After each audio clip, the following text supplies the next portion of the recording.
10월 1일 오늘의 말씀은 사무엘하 8장입니다.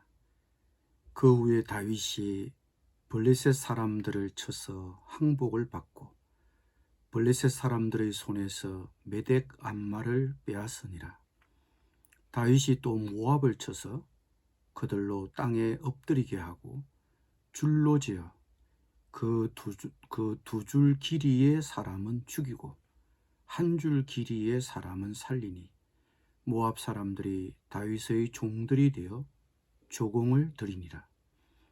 르홉의 아들 소바 왕 하닷 에셀이 자기 권세를 회복하려고 유브라데 강으로 갈 때에 다윗이 그를 쳐서 그에게서 마병 1,700명과 보병 20,000명을 사로잡고 병거 100대의 말만 남기고 다윗이 그 외의 병거의 말은 다 발에 힘줄을 끊었더니 다메섹의 아람 사람들이 소바왕 하닷 에셀을 도우러 온지라.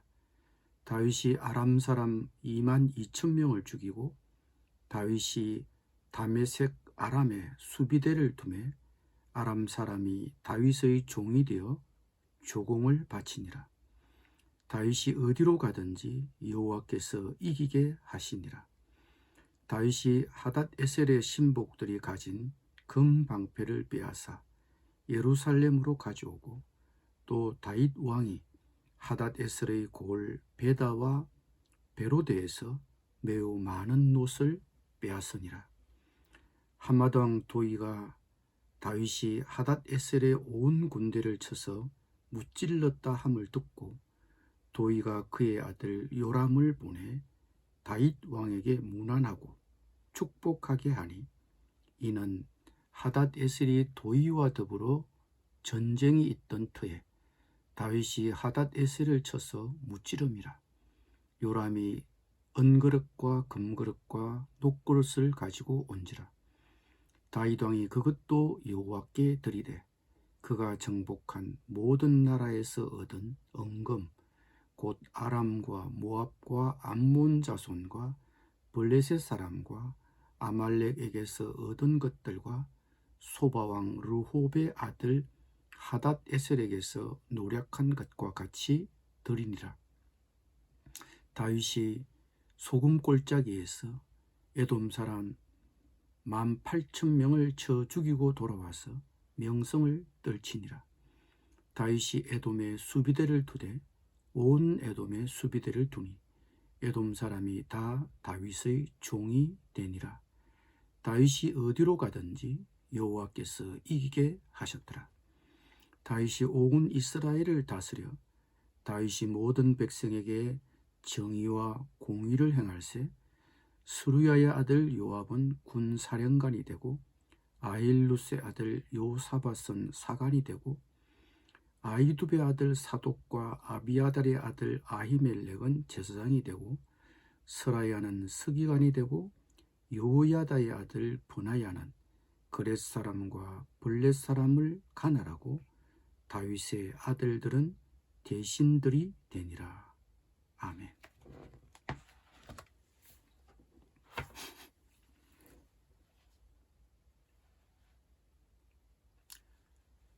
오늘 본문에 보면 두 번에 걸쳐 계속 강조되는 말씀이 있습니다.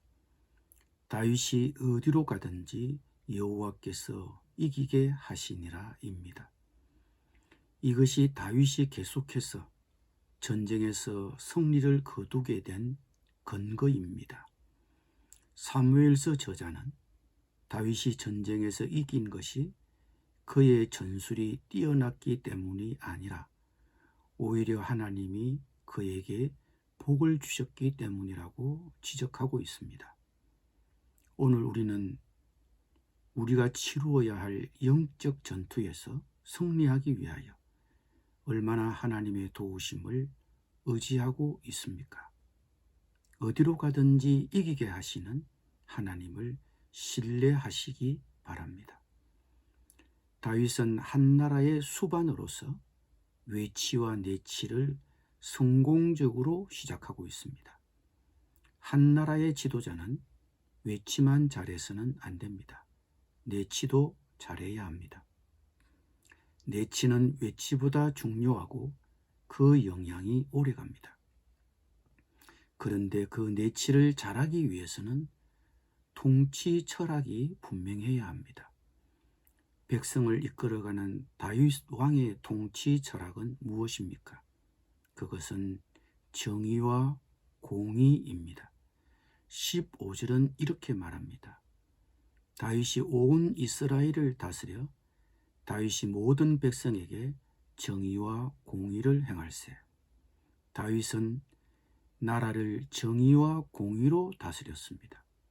정의와 공의, 이 두 단어가 국정을 이끌어갔던 다윗의 통치 철학입니다. 한 나라의 국정 수반으로서 그 나라의 정의와 공의를 실현하는 일은 전쟁을 이기는 것보다 더 중요한 일입니다.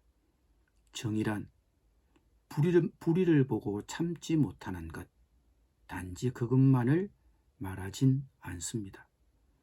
다른 사람의 어려운 처지를 보고 긍휼히 여기는 것도 정의에 포함됩니다.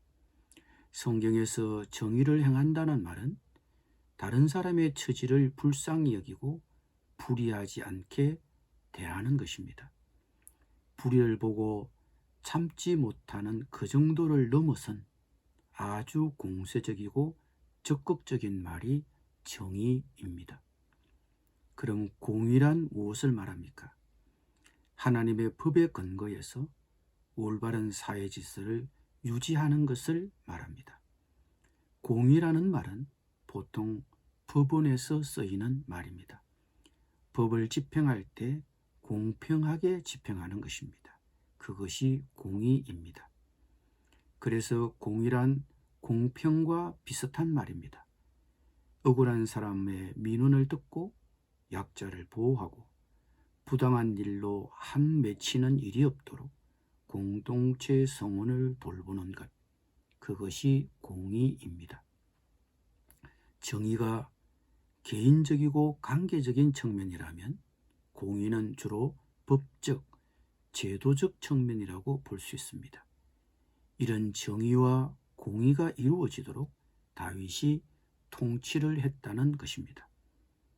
그런데 개인의 입장에서 보면 정의롭게 하고 공평하게 한다는 것이 다소 쉬워 보일 수 있습니다.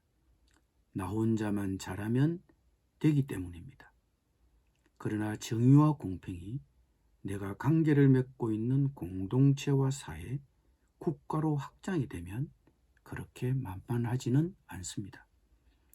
오늘날 대한민국은 복지가 최대 하두입니다. 그런데 복지가 무엇입니까? 그것은 공의, 공평과 직결되는 말입니다. 사람이 아무리 가난하고 삶이 버거워도 최소한 살아갈 수 있도록 해주는 것, 사람이 사람답게 살 수 있는 시스템을 갖추어 주는 것, 그것은 공의의 차원이고 공평의 문제입니다. 하나님께서 다윗에게 다윗의 나라가 영원하고 다윗의 왕위가 영원히 견고할 것을 약속하셨지만 다윗의 왕위가 견고해지려면 그것은 정의와 공의에 달려 있습니다. 오늘 우리 사회가 회복해야 할 두 가지는 정의와 공의입니다. 정의와 공의로 나라를 다스리지 않는다면 잘 사는 것은 아무런 의미가 없습니다. 나라가 형통하려면 그것은 정의와 공의로 백성을 다스릴 때 가능한 것입니다. 오늘날 정치가들은 민심을 두려워합니다. 그래서 여론에 많은 신경을 씁니다. 그러나 다윗은 무엇보다 하나님을 두려워했습니다. 다윗은 하나님을 두려웠기에 백성을 정의로, 공의로, 공평하게 다스렸습니다. 다윗은 하나님을 두려워함으로 백성을 공의롭게, 공평하게 다스렸습니다. 그 결과가 어떠했습니까? 사무엘하 23장에 보면 다윗은 말년에 이렇게 말했습니다. 이스라엘의 하나님이 말씀하시며 이스라엘의 반석이 내게 이르시기를 사람을 공의로 다스리는 자, 하나님을 경외함으로 다스리는 자여.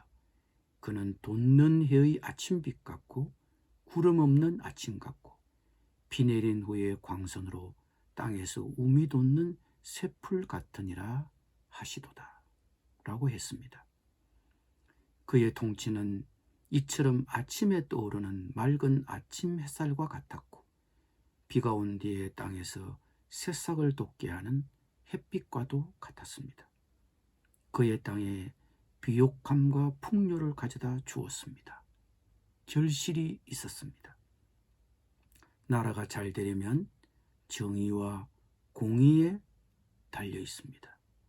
정의와 공평이 하나님의 백성인 우리를 통해 내가 사는 이 땅에 구현될 수 있도록, 하나님의 나라가 나를 통해 이 땅에 임할 수 있도록, 오늘 우리 사회가 정의와 공의를 회복할 수 있도록, 특별히 이 나라를 이끌어가는 지도자들이 정의와 공평으로 나라를 다스릴 수 있도록 함께 기도했으면 합니다.